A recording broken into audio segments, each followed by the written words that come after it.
ভাইয়া এটা পালিশ কীরকম হচ্ছে এখন? এটা এখন কি পালিশ হচ্ছে?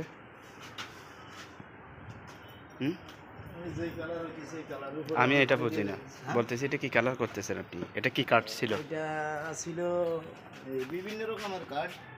এখন বিভিন্ন রকম বললো তো সেগুন কালার করতেছি।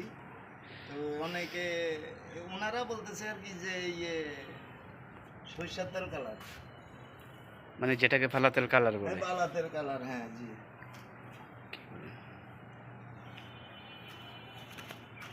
আপনাদের কন্ট্রাক্টরের নাম কি? সোহাগ ভাই। সোহাগ। উনি কতদিন ধরে অসুস্থ আনুমানিক? অসুস্থ তারপরেও 15-20 দিন হবে। তো এই জন্য আমাদের উনি কি আপনাদের কাজে সহযোগিতা করে?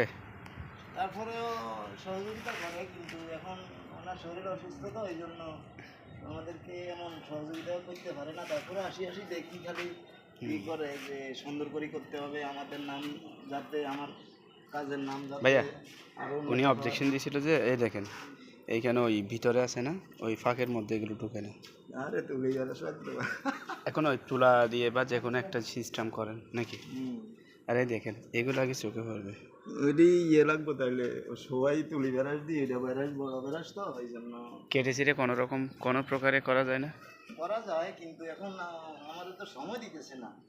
আমার গরুর মতো যেভাবে দৌড়াইতেছে, আমি এই জন্য হুলস্থুল করি। তারপরেও অনেক সুন্দর কালার হয়েছে। তারপরে যেই দেখেন সে বলতেছে যে খুব সুন্দর হইতেছে এখন।